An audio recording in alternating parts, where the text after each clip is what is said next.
twin sisters show up for a job interview. The millionaire sees them and breaks down in tears. Before anything else, let's see how connected we really are. What's one thing you can see from your window right now?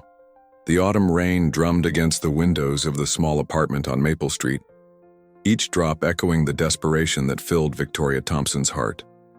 At 28, she looked older than her years, her auburn hair disheveled as she clutched the medical bills that seemed to multiply like weeds in her trembling hands. "Mommy, are you crying again?" Clara's tiny voice cut through the silence. The 6-year-old stood in the doorway, her twin sister Alice right behind her, both wearing matching pink pajamas that Victoria had bought at a thrift store months ago. Victoria quickly wiped her eyes and forced a smile. "No, sweetheart. Mommy's just thinking." Alice, always the more perceptive twin, stepped forward. "Is it because of the doctor bills?" The question hit Victoria like a physical blow. How could a 6-year-old understand something so complex, yet so simple? The cancer had returned with a vengeance, and the treatments were draining what little savings she had left. Her part-time job at the local diner barely covered rent, let alone the mounting medical expenses. "Listen, girls," Victoria said, kneeling down to their level. "Tomorrow morning, Mommy has a very important meeting. It's for a new job that could help us with everything we need." Clara's eyes lit up. "Like the job at the big building downtown?" "Exactly like that," Victoria nodded. The interview at Matthews Corporation was her last hope. The administrative position paid 3 times what she made at the diner, and it came with health insurance. But as she felt another wave of weakness wash over her, she wondered if she'd even be strong enough to make it through the interview. That night, as Victoria tucked the twins into their shared bed, Alice grabbed her hand. "Mommy, what if you're too sick to go tomorrow?" The question hung in the air like a dark cloud. Victoria had been wondering the same thing. The chemotherapy sessions left her nauseated and exhausted for days. Tomorrow's interview was scheduled for 9 a.m., just hours after her treatment. "Then we'll figure something else out," Victoria whispered, though her voice lacked conviction. As the twins drifted off to sleep, Victoria sat by their bedside, watching their peaceful faces in the dim light. Clara had her father's determined jawline, while Alice inherited his piercing blue eyes. Not that he would ever know. Joseph Matthews had walked out of her life 7 years ago, long before she discovered she was pregnant. The irony wasn't lost on her that tomorrow's interview was at his company. She'd researched Matthews Corporation extensively, hoping against hope that she wouldn't have to face him. Joseph was now the CEO, having taken over after his father's retirement. The chances of their paths crossing were slim, she told herself. But life, Victoria had learned, had a cruel sense of humor. As dawn broke over the city, Victoria felt her stomach churning from the previous night's treatment. She barely made it to the bathroom before the nausea overwhelmed her. Gripping the sink, she stared at her reflection in the mirror. Dark circles shadowed her eyes, and her skin had taken on the pale, translucent quality that came with months of fighting an invisible enemy. There was no way she could make this interview. "Mommy won't get the job if she doesn't go," Alice whispered to Clara as they huddled together in their bedroom, listening to their mother's labored breathing from down the hall. Clara, always the planner despite her young age, was already forming an idea. "What if we go instead?" "We can't go to a grown-up meeting," Alice protested, though her voice carried more curiosity than conviction. "But we can tell them about Mommy," Clara insisted. "We know everything about her, how hard she works, how she makes the best pancakes even when she's tired, how she reads to us every night no matter what." The twins had overheard enough conversations to understand that this job was crucial. They'd seen their mother crying over bills, watched her carefully count coins at the grocery store, noticed how she often skipped meals so they could eat. By 7 a.m., Victoria had called the company to cancel her interview, her voice barely a whisper as she explained she was ill. The receptionist's sympathetic but professional response only deepened her despair. There wouldn't be another chance like this. As Victoria fell into an exhausted sleep, the twins put their plan into action. They dressed in their best clothes, matching blue dresses that Victoria had splurged on for their birthday. Alice carefully combed Clara's hair, while Clara helped Alice with her shoes. We need to look professional, Clara announced, remembering a word she'd heard their mother use. They found Victoria's purse and carefully extracted enough money for bus fare. Clara had memorized the address from hearing Victoria practice her route the night before. Matthews Corporation, 1247 Business District Boulevard. The bus ride felt like an adventure, and a mission rolled into one. Other passengers smiled at the well-dressed twins sitting so seriously in their seats, unaware of the gravity of their journey. "What if they don't listen to us?" Alice asked as downtown buildings grew taller around them. "They have to," Clara replied with the absolute certainty that only a 6-year-old could possess. "We're going to save Mommy." The Matthews Corporation building loomed above them like a glass and steel mountain. Security guards in the lobby looked puzzled as 2 small children approached the reception desk, but something in their determined expressions prevented immediate dismissal. "We're here for the 9 o'clock interview," Clara announced, standing on her tiptoes to reach the marble counter. The receptionist, a kind-faced woman named Margaret, blinked in surprise. "The interview for Victoria Thompson?" "That's our mommy," Alice chimed in. "She's sick today, so we came to tell you why she should get the job." Margaret's heart immediately went out to these brave little girls. She'd worked at Matthews Corporation for 15 years and had never encountered anything quite like this. But there was something about their earnest faces that made her pick up the phone. "Mr. Matthews, there's a unique situation with the 9 a.m. interview that I think you need to handle personally." 20 minutes later, the elevator doors opened to reveal a man who made both twins gasp in recognition, though neither could understand why. Joseph Matthews stood before them, and Alice felt an inexplicable flutter in her chest, as if she was looking into a mirror that reflected someone she'd never met but somehow knew. Joseph Matthews had built an empire on reading people, on making split-second decisions that could make or break deals worth millions. But nothing in his 30 years of life had prepared him for the moment he laid eyes on Clara and Alice Thompson. The world seemed to tilt on its axis as he stared at 2 miniature versions of himself, the same piercing blue eyes he saw in the mirror every morning, the same determined set to their chins that his mother had always said he'd inherited from his grandfather. "Mr. Matthews?" Margaret's voice seemed to come from very far away. "These are Victoria Thompson's daughters. They came to speak on their mother's behalf." Joseph's hands trembled as he knelt down to the twins' level, his mind racing through calculations that made his stomach lurch. 7 years ago, Victoria, the fight that drove him away. The timing was too perfect, too devastating to be a coincidence. "Hello, girls," he managed, his voice hoarse with emotion he was struggling to contain. "I'm Joseph. Can you tell me your names?" "I'm Clara. And this is Alice," Clara announced proudly. "We're 6 years old and our mommy really needs this job." 6 years old. Joseph's world crumbled and rebuilt itself in the span of those 3 words. He had daughters. 2 beautiful, brave daughters who didn't know their father was kneeling in front of them. Alice stepped closer, studying his face with the intensity only children possess. "You look sad. Are you okay, Mr. Joseph?" The question nearly broke him. Here was his daughter, comforting him when they were the ones who needed help. "I'm fine, sweetheart," he whispered, fighting back tears. "Tell me about your mommy." And they did. For the next 20 minutes, Clara and Alice painted a picture of Victoria Thompson that made Joseph's chest ache with a combination of pride and regret. They spoke of her strength, her kindness, her late-night stories and early morning pancakes. They described how she worked 2 jobs but still helped Alice with her reading, how she sang lullabies when Clara had nightmares. "She's been sick lately," Alice added quietly. "Really sick. That's why she couldn't come today." "Sick how?" Joseph asked, though he wasn't sure he wanted to know the answer. "Cancer," Clara said matter-of-factly. "She has to go to the hospital a lot.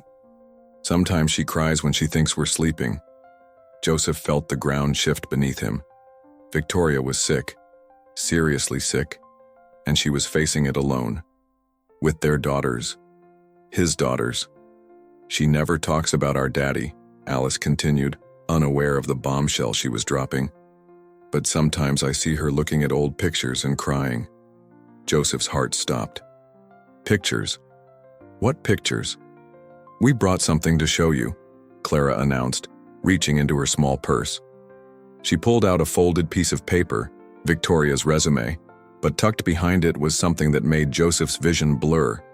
It was a photograph, creased and worn from handling. In it, a younger Victoria smiled radiantly at the camera. But it wasn't her face that made Joseph's hands shake. It was what she was holding. 2 positive pregnancy tests. On the back, in Victoria's careful handwriting, was a date from 6.5 years ago, and the words, "The day I found out about my beautiful girls. I wish you were here to see this. Jay." The photograph fluttered to the floor as Joseph struggled to breathe. She'd known. Victoria had known she was pregnant and he'd been gone. He'd walked away from the most important moment of his life because of his own pride and fear. "Mr. Joseph?" Alice's small hand touched his cheek. "Why are you crying?" Before he could answer, his secretary's voice crackled through the intercom. "Mr. Matthews, your 10 o'clock appointment is here." But Joseph barely heard her. He was staring into the eyes of his daughters, these miraculous beings who had walked into his office and turned his world upside down. Everything he thought he knew about the last 7 years had just been rewritten. 7 years earlier, Victoria had been the light of Joseph's world. They'd met at a coffee shop near the university, where she was finishing her degree in business administration, and he was already working his way up through his father's company. She was different from the society girls his parents constantly paraded in front of him. Genuine, ambitious, and completely unimpressed by his family's wealth. "Money doesn't make a person worthy," she'd told him on their 3rd date, challenging him in a way no one ever had. "Character does." For 2 blissful years, they built a life together. Victoria would study at the kitchen table of his downtown apartment while he worked on presentations, both of them dreaming of a future that seemed as bright and certain as the sunrise. But Joseph's father, Harrison Matthews, had different plans for his son's future. The Matthews family had a reputation to maintain, social expectations to meet. Victoria Thompson, with her working-class background and fierce independence, didn't fit the mold of a Matthews family wife. "She's lovely, son," Harrison had said during one of their heated arguments. "But lovely doesn't build dynasties. You need someone who understands our world, our responsibilities." The pressure mounted for months. Business associates made subtle comments about Joseph's phase. His mother, Eleanor, though kinder than her husband, still made her preferences clear through carefully chosen words and meaningful silences. The breaking point came at the annual Matthews Foundation charity gala. Victoria, wearing a simple black dress she'd saved for months to buy, stood among women dripping in diamonds and designer gowns. She held her head high, but Joseph could see the strain in her eyes. "She doesn't belong here," his father whispered harshly during a quiet moment. "And you know it. Stop being selfish, Joseph. Think about the family legacy." That night, Joseph made the worst decision of his life. Convinced by his father's arguments that he was holding Victoria back from someone who could love her without the burden of family expectations, he ended their relationship with words designed to cut deep enough to ensure she wouldn't fight for them. "We're from different worlds, Victoria," he'd said, his voice cold and calculated. "This was always going to end. I need someone who fits into my life, not someone I have to constantly defend." Victoria's face had gone white with shock and pain. "I never asked you to defend me," she'd whispered. "I only asked you to love me." "That's not enough," he'd lied, each word like a knife through his own heart. She'd left that night with her dignity intact, but her heart shattered. Joseph told himself he'd done the right thing, that they'd both be happier in the long run. He threw himself into work, accepted his father's guidance on suitable matches, and tried to forget the way Victoria's laugh could light up a room. 6 months later, Victoria discovered she was pregnant. She'd stood in her bathroom, staring at the positive test, her mind reeling with possibilities. Part of her wanted to call Joseph immediately, to share this miracle that was growing inside her. But his cruel words echoed in her memory. He'd made it clear that she didn't fit into his world. How could their children? Instead, she'd made her own decision. She would raise these babies alone, with love and dignity, never using them as a weapon or a bargaining chip. Joseph had walked away from her. He'd made his choice clear. So she'd taken that photograph, the one Clara had found, as a record of the day everything changed. The day she became a mother. The day she decided that loving Joseph had been worth it for the precious gifts he'd unknowingly given her. She'd moved across town, finished her degree while pregnant with twins, and built a quiet life far from the social circles where she might encounter Joseph Matthews. For 6 years, she'd succeeded in keeping their worlds separate, until now.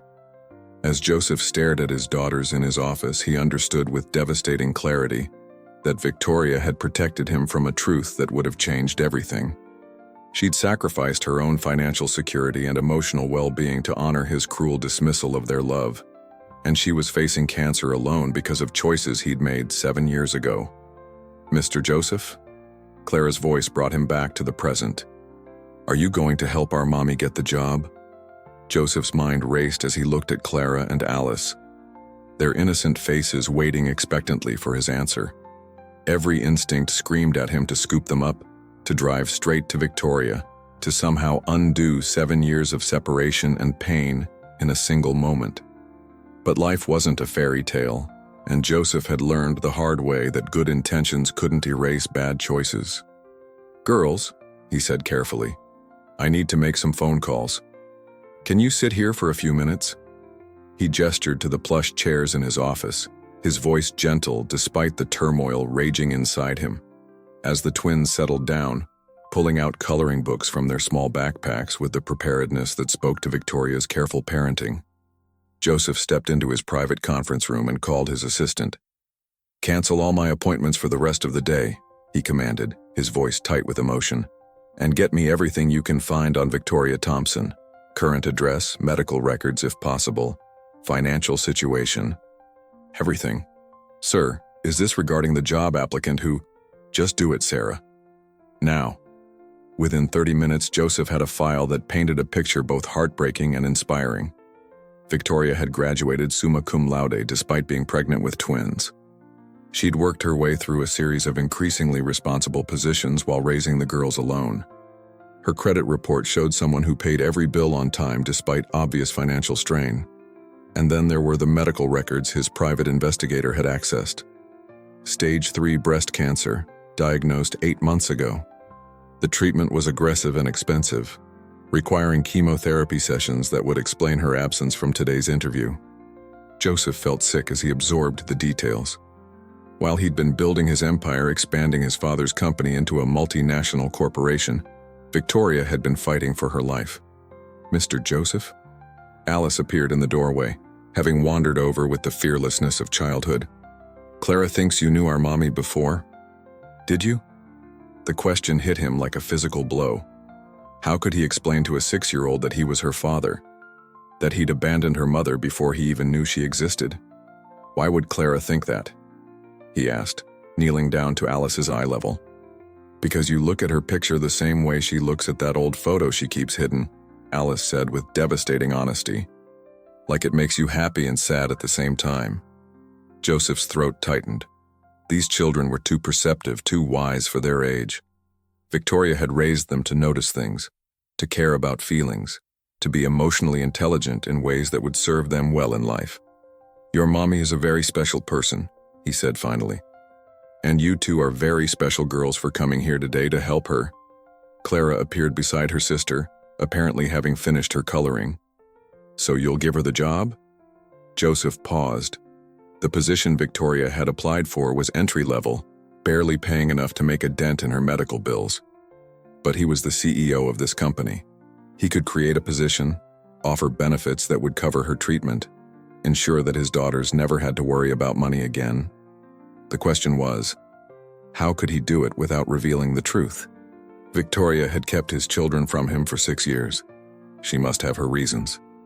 And until he understood them, he couldn't simply bulldoze back into her life. "I'm going to do better than give her the job," Joseph said, a plan forming in his mind. "I'm going to make sure she gets exactly what she needs." But even as he spoke the words, Joseph knew that what Victoria needed most, what they all needed most, was something money couldn't buy. They needed healing, forgiveness, and the kind of love that could bridge 7 years of silence and pain. Looking at Clara and Alice, Seeing his own features reflected in their young faces, Joseph made a silent promise.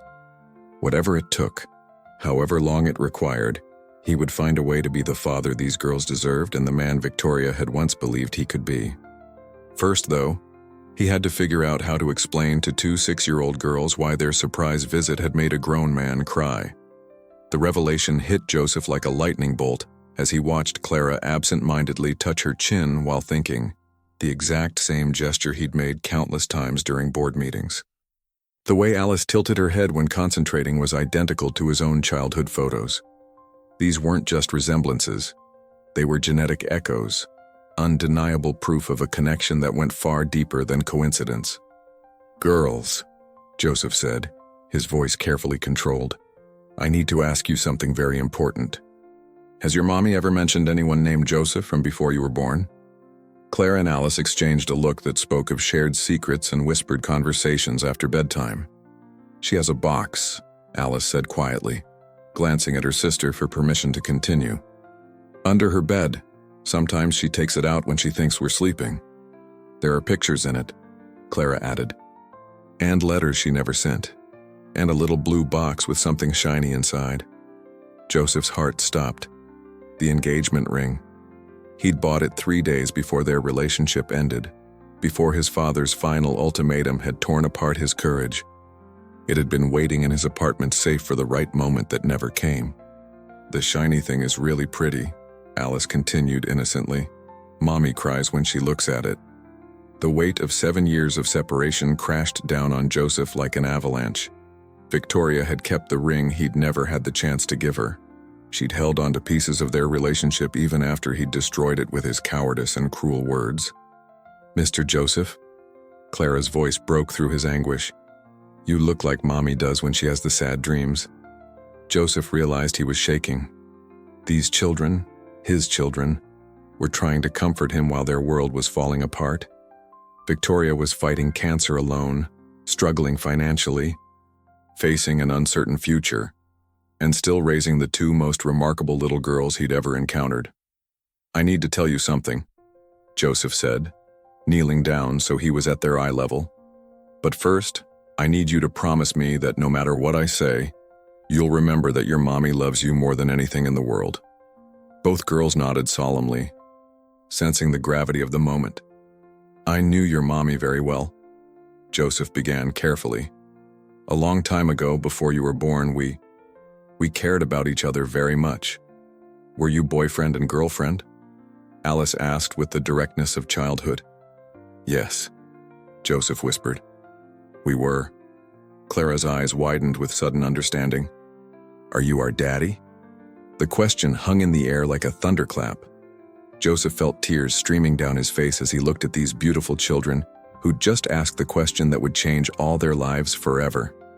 "I think I might be," he said, his voice breaking. "But I didn't know about you until today. I had no idea your mommy was going to have babies." Alice stepped forward and, with the fearless love that only children possess, wrapped her small arms around Joseph's neck. "Don't cry, Daddy. We found you now." Clara joined the embrace, and Joseph felt his heart shattering and healing simultaneously. These children, his daughters, were offering him forgiveness before he'd even asked for it, love before he'd proven he deserved it. But as the initial shock of recognition faded, harder questions began to surface. Why had Victoria never told him? Why had she struggled alone for 6 years rather than seek his help? What had happened between them that was so devastating she'd chosen to raise his children without him? And most importantly, how could he possibly make amends for 7 years of absence when he didn't even know why he'd been excluded from their lives? As the twins chattered excitedly about having found their daddy, Joseph realized that this moment wasn't an ending. It was the beginning of the most complicated and crucial chapter of his life. He had daughters to get to know, a love to reclaim, and 7 years of mistakes to somehow make right. The sound of his office door opening interrupted his thoughts. Margaret appeared with a concerned expression. "Mr. Matthews? There's a call from St. Mary's Hospital. Someone named Victoria Thompson is asking for her daughters." The 15-minute drive to St. Mary's Hospital felt like an eternity. Joseph gripped the steering wheel of his Mercedes while Clara and Alice sat in the back seat. Their earlier excitement tempered by worry for their mother. He'd barely managed to find proper car seats, borrowing them from his building's security chief who had children of his own. "Is Mommy going to be okay?" Alice asked, her small voice barely audible over the engine. "She has to be," Joseph replied. Though his own voice carried more determination than certainty, the nurse on the phone had been vague about Victoria's condition, mentioning only that she'd collapsed at home and was asking for her daughters. As they pulled into the hospital parking lot, Joseph's mind raced with questions that had no easy answers. How would Victoria react to seeing him? Would she be angry that he'd discovered the truth about Clara and Alice? Most importantly, how serious was her condition? The pediatric wing of St. Mary's was painted in cheerful colors that seemed to mock the gravity of the situation. Joseph held both girls' hands as they walked through corridors that smelled of antiseptic and hope, past rooms filled with families facing their own battles. Room 247. Joseph knocked gently before pushing open the door. Victoria lay in the hospital bed, her auburn hair spread across the white pillow like autumn leaves. She looked fragile in the oversized hospital gown, IV lines snaking from her arms to machines that beeped steadily. But her eyes, those green eyes that had haunted his dreams for 7 years, were alert and fierce with maternal concern. "Clara! Alice!" Victoria's voice broke with relief as her daughters rushed to her bedside. She gathered them in her arms, wincing slightly at the movement but refusing to let go.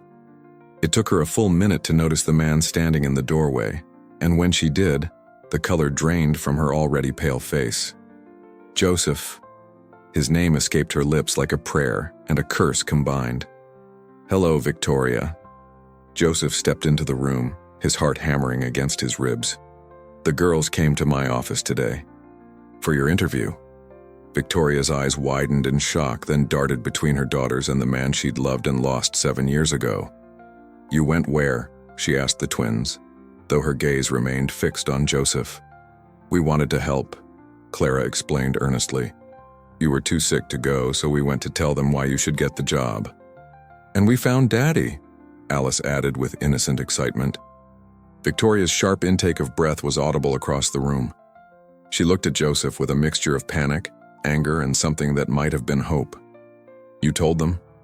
"I didn't have to," Joseph said quietly, moving closer to the bed. "They have my eyes, Victoria. My chin. Clara has that little frown line between her eyebrows that appears when she's thinking. Just like mine. Anyone who looked at them would know." Victoria's hands tightened protectively around her daughters. "You can't just walk back into our lives because I just discovered I have 2 incredible daughters?" Joseph interrupted, his voice gentle but firm. "Because the woman I never stopped loving is fighting cancer alone. Because I've missed 6 years of bedtime stories and first steps and Christmas mornings." The machines monitoring Victoria's vital signs began beeping faster, reflecting her elevated heart rate. A nurse appeared in the doorway, drawn by the sound. "I think we need to keep this conversation calm," the nurse said diplomatically. "Mrs. Thompson needs to rest." But Victoria was staring at Joseph with an expression he couldn't read. "You never stopped loving me," she whispered. The question hung between them like a bridge neither was sure they could cross. "Mommy, why didn't you tell us about Daddy?" Clara asked, her 6-year-old logic cutting straight to the heart of the matter. Victoria closed her eyes, feeling the weight of 7 years of silence pressing down on her chest. How could she explain to her daughters that she'd kept them from their father not out of malice, but out of love? That she'd believed she was protecting them from the rejection she'd experienced? "It's complicated." "Sweetheart," Victoria said finally, her voice barely above a whisper. Joseph pulled a chair closer to the bed, his movements careful and deliberate. "Victoria, I need you to know something. The day I ended things between us, it was the biggest mistake of my life." Victoria's eyes snapped open, meeting his gaze with a mixture of pain and defiance. Don't you dare try to rewrite history. You made it very clear that I wasn't good enough for your world." "I was wrong," Joseph said, his voice cracking with emotion. I was a coward who let my father's expectations matter more than my heart. I've regretted those words every single day for 7 years. Alice, sensing the tension between her parents, climbed carefully onto the hospital bed next to Victoria. "Daddy looks sad, Mommy. Like the way you look sad sometimes." Victoria felt tears threatening to spill over. These children, these beautiful, innocent children, were trying to heal a wound that had festered for nearly a decade. "Alice, sweetheart, sometimes grown-ups make mistakes that hurt the people they love. But you can say sorry," Clara added, moving to stand beside Joseph's chair. "And then you can hug and make it better. If only it were that simple." Victoria studied Joseph's face, searching for traces of the man she'd fallen in love with all those years ago. He was older now, lines of stress and responsibility etched around his eyes. But there was something else there, a vulnerability she'd never seen before. "Why didn't you tell me about them?" Joseph asked quietly. "When you found out you were pregnant, why didn't you call?" Victoria's laugh was bitter and broken. "Call you? After you told me I didn't belong in your life? After you made it clear that loving me wasn't enough?" "I was trying to protect you," Joseph protested. "My father, the family expectations, the pressure." "Protect me?" Victoria's voice rose, causing the heart monitor to beep more rapidly. "You destroyed me, Joseph. You took everything I believed about us and crushed it with a few carefully chosen words." The nurse reappeared, this time with a doctor in tow. "I'm sorry, but we need to ask you to keep voices down, or I'll have to limit visitors." Joseph nodded apologetically, but his eyes never left Victoria's face. "I know I hurt you. I know saying sorry doesn't fix 7 years of absence. But I'm here now, and I want to be part of their lives. Part of your life, if you'll let me." Victoria felt her resolve wavering as she looked at her daughters, who were watching this adult drama unfold with the serious attention children reserved for important moments. Clara had unconsciously moved closer to Joseph, while Alice remained protectively close to her mother. "The job," Victoria said suddenly, remembering why this conversation had started. "Did I get the job?" Joseph's expression softened. "Victoria, you're not going to worry about jobs or money or medical bills anymore. Let me take care of you. All of you." "I don't want your charity," Victoria said sharply. "It's not charity," Joseph replied. "It's responsibility. It's love. It's everything I should have been doing for the past 7 years." Victoria looked at her daughters, seeing Joseph's features reflected in their faces more clearly now that she knew he knew. Clara had his determined set to her jaw, while Alice possessed his gentle nature beneath her protective instincts. "Mommy," Alice said softly, "can Daddy stay while you get better?" The simple question from her daughter's lips broke something loose in Victoria's chest. These children deserved to know their father, deserved to have both parents fighting for their future. And despite everything that had happened between them, Victoria had never stopped loving Joseph Matthews. But love, she'd learned, wasn't always enough. Trust had to be rebuilt brick by brick, and she wasn't sure her heart could survive being broken again. "We'll see," Victoria said finally, the words carrying more hope than she'd felt in years. "We'll see." 3 days later, Victoria was released from the hospital with a revised treatment plan and strict instructions to rest. Joseph had quietly arranged for the best oncologists in the city to consult on her case, though he was careful not to overstep the boundaries Victoria had set. He'd also moved them into a furnished apartment across from his penthouse, close enough for him to help, far enough to give Victoria the space she needed to process everything that had happened. "This is too much," Victoria protested as Clara and Alice ran through the spacious 3-bedroom apartment, their excited voices echoing off the high ceilings. "It's temporary," Joseph said, though they both knew that wasn't entirely true. "Until you're stronger." Victoria sank onto the leather sofa, overwhelmed by the luxury that surrounded them. Floor-to-ceiling windows offered a panoramic view of the city, and the kitchen was larger than their entire previous apartment. "Look, Mommy," Alice called from the master bedroom. "There's a TV in the bathroom." Despite everything, Victoria found herself smiling. "I don't think we're in Kansas anymore," she murmured, referencing one of the girls' favorite movies. Joseph sat down beside her, careful to maintain a respectful distance. Victoria, I need to ask you something, and I need you to be honest with me. She tensed, preparing for another difficult conversation. Why did you keep the engagement ring? Victoria's breath caught in her throat. She should have known Clara and Alice would mention the box under her bed. How did you? The girls told me about your memory box, about the ring in the little blue box. Joseph's voice was gentle but insistent. If you hated me as much as you claim, why did you keep it? Victoria was quiet for a long moment, watching her daughters explore their new temporary home. Because, she said finally, it represented the only time in my life when I believed in forever. I still have the receipt, Joseph said quietly. I bought it 3 days before I ruined everything. I was going to propose at Christmas. Victoria turned to look at him, seeing the pain in his eyes that matched her own. Christmas was 2 weeks after you broke up with me. I know. Joseph's voice was barely audible. I had it all planned. Christmas Eve, after dinner with your family. I was going to ask your father's permission first, then take you to that little park where we had our first date. Victoria felt tears streaming down her face. Please don't tell me this. Why not? Because it hurts. It should hurt, Victoria. It should hurt both of us to know what we lost. We lost everything, Victoria whispered. Our future, our family, our chance at happiness. Joseph reached out slowly, giving her time to pull away. When she didn't, he gently took her hand. Maybe we lost our chance at the life we planned. But look what we created anyway. They both turned to watch Clara and Alice, who had discovered the apartment's second bathroom and were having an animated discussion about which one had the better mirrors. They're amazing, Joseph said, wonder evident in his voice. You raised two incredible human beings, Victoria. They're smart and kind and brave and everything good about both of us. Victoria squeezed his hand despite herself. They've been asking about you their whole lives. Not directly, but Alice draws pictures of families with daddies. Clara tells stories about adventures she'd have with her father. And you told them nothing about me? Victoria was quiet for a moment. I told them their father was a good man who couldn't be with us, that it wasn't their fault, and someday they'd understand. Joseph felt his chest tighten with emotion. Even in her pain, Victoria had protected his image in their daughters' minds.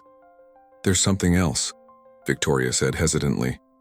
Something I never told you about why I didn't call when I found out I was pregnant. Joseph waited, sensing the importance of what she was about to reveal. Your father came to see me, Victoria said quietly. About a month after you broke up with me. I didn't know I was pregnant yet, but he made it very clear that the Matthews family would never accept me or any children I might have. He offered me money to disappear permanently. Joseph felt a cold fury wash over him. He what? I told him he could keep his money, that I wouldn't be a problem for your family. And when I found out about the babies, Victoria's voice broke. I thought you knew. I thought you both wanted me gone so badly that you'd rather miss your children's entire lives than deal with me. Joseph stood up abruptly, pacing to the window as he processed this revelation. His father had known. Harrison Matthews had known about the pregnancy and had actively worked to keep Joseph away from his own children. I'm going to kill him, Joseph said quietly. He's already dead, Victoria replied. Heart attack 2 years ago. I saw it in the newspaper. Joseph turned back to her, his face pale with shock and rage. Victoria, I swear to you I had no idea. If I had known about the girls, nothing would have kept me away. Nothing. For the first time since he'd walked into that hospital room, Victoria saw complete truth in Joseph's eyes. And with that truth came a terrible understanding of how thoroughly they'd all been manipulated by a man's pride and prejudice. That evening, after Clara and Alice had fallen asleep in their new bedroom, Victoria sat alone on the apartment's balcony, wrapped in a blanket and staring at the city lights below. The chemotherapy had left her weak, but for the first time in months, she felt something other than despair. Joseph appeared in the doorway with 2 cups of tea, offering her one before settling into the chair beside her. How are you feeling? He asked. Really feeling, not just the polite answer. Victoria considered the question seriously. Scared, she said finally. Angry, confused, hopeful, all at the same time. That's a lot of emotions for one person to carry. I've been carrying them alone for 7 years, Victoria replied. I'm not sure I remember how to share them. They sat in comfortable silence for a while, the weight of unspoken words settling between them like snow. Joseph, Victoria said finally, I need you to understand something. I'm not the same person I was 7 years ago. Cancer changes you. Being a single mother changes you. I'm not the naive girl who believed in fairy tale endings. Good, Joseph said, surprising her. Because I'm not the same man either. I'm not my father's puppet anymore. I make my own decisions, live by my own values, and my values tell me that family comes first. Victoria turned to study his profile in the dim light. What are you saying? I'm saying that I want to be part of your life. All of your lives. Not because I'm trying to recapture the past, but because I want to build a future. It's not that simple, Victoria protested. There's my treatment, the girls' routines, school, doctor's appointments.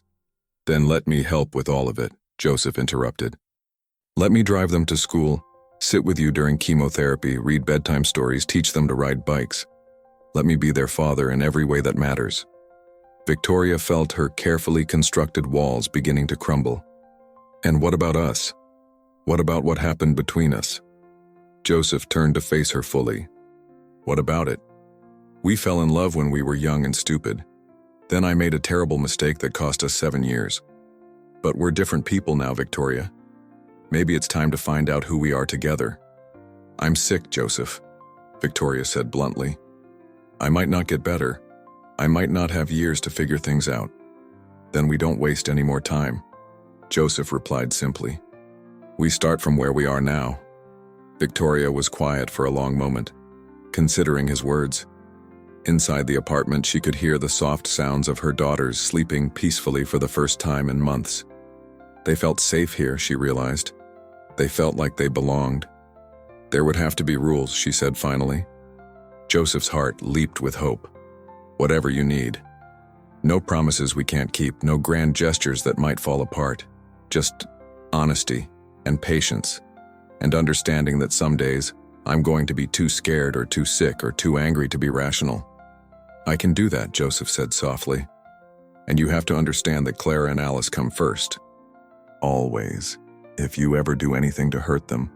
I won't, Joseph interrupted firmly. Victoria, those girls are the best part of me I never knew existed. I would die before I'd hurt them. Victoria studied his face in the moonlight, seeing sincerity in every line and angle. Slowly, carefully, she reached out and took his hand. Okay, she whispered. Okay. For the first time in 7 years, Victoria Thompson and Joseph Matthews sat together in comfortable silence, holding hands and watching the city sleep below them. It wasn't the fairy tale reunion they might have dreamed of as young lovers, but it was something perhaps more valuable. A real chance at building something new from the ashes of what they'd lost.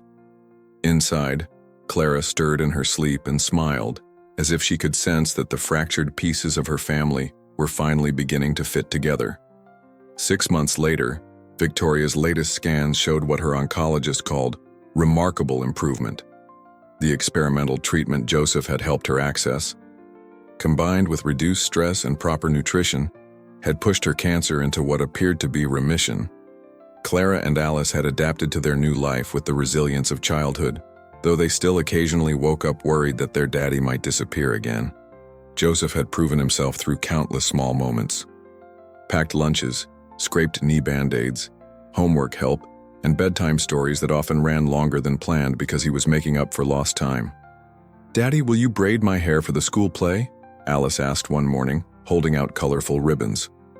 Joseph looked uncertain. "I don't know how to braid." "Sweetheart, Mommy can teach you," Clara suggested from her seat at the breakfast table. She taught Mrs. Peterson next door. Victoria watched from the kitchen doorway as Joseph carefully learned to weave Alice's hair into an elaborate pattern, his large hands surprisingly gentle. These domestic moments still surprised her with their normalcy. "Not bad for a CEO," she teased, bringing him coffee. "Best job I've ever had," Joseph replied, kissing Alice's forehead as he finished the braid. After the girls left for school, Victoria and Joseph settled into their morning routine of sharing coffee and newspaper before he left for the office. It was peaceful, comfortable, and nothing like the passionate intensity of their younger relationship. "Victoria," Joseph said carefully, "I've been thinking about something." She looked up from the art section she'd been reading. "What about?" "About us. About what we're building here." Joseph set down his coffee cup, his expression serious. "I know we agreed to take things slow, but I need you to know that this isn't temporary for me. This family, this life we're creating, it's everything I want." Victoria felt her heart skip.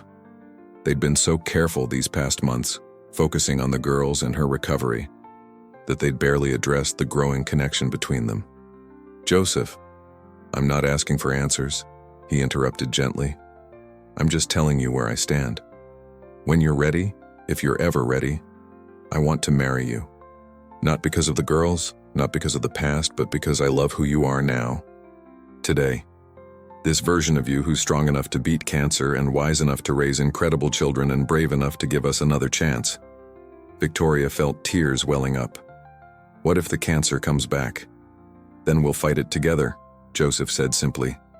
"What if the company fails? What if I get hit by a bus? What if 1,000 things go wrong? We'll face them together."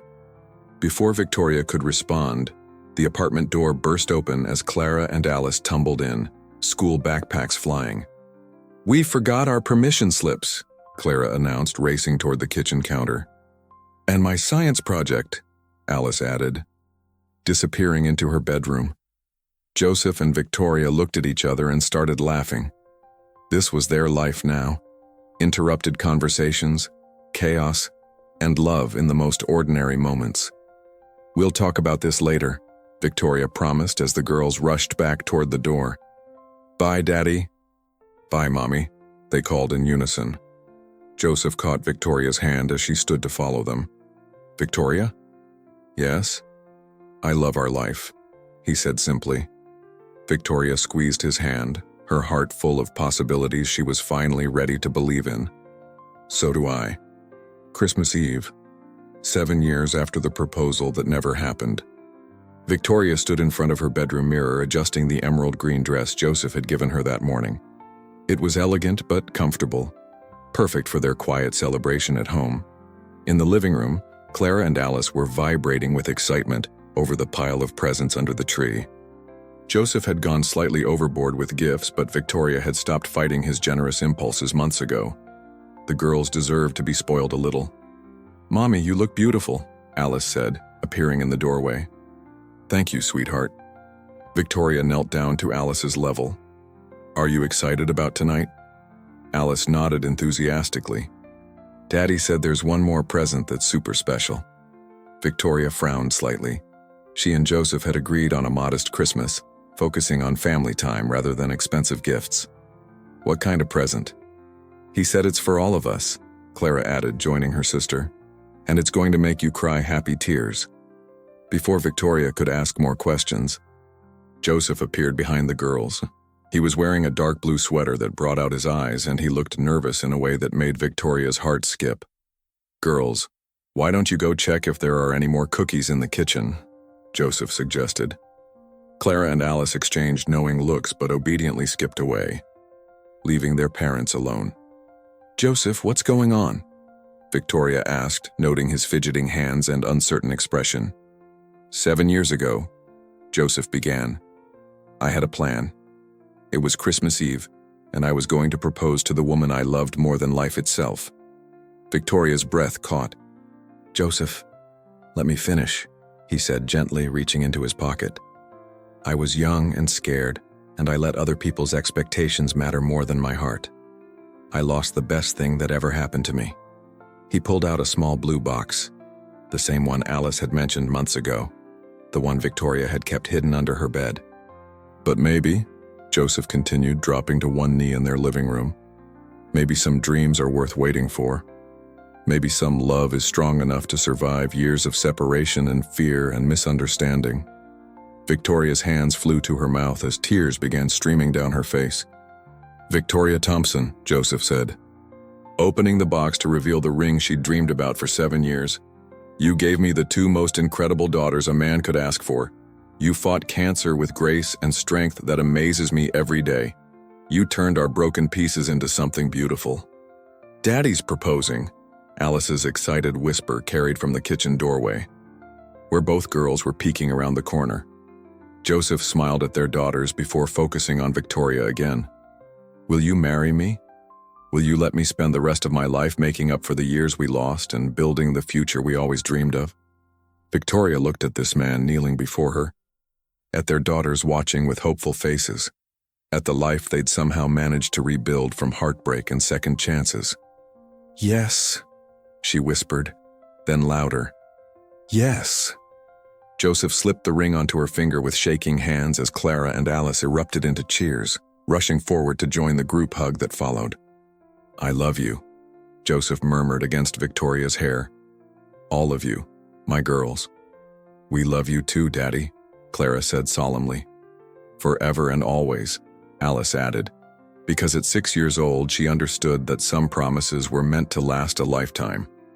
As Christmas Eve snow began falling outside their window, the Matthews family, soon to be officially complete, held each other close, grateful for second chances, brave little hearts, and love that had finally found its way home. Victoria fingered the engagement ring that had waited 7 years to find its place on her hand, and smiled through her happy tears. Sometimes the most beautiful love stories were the ones that taught you that timing wasn't everything. But love, patience, and forgiveness could overcome anything, even time itself.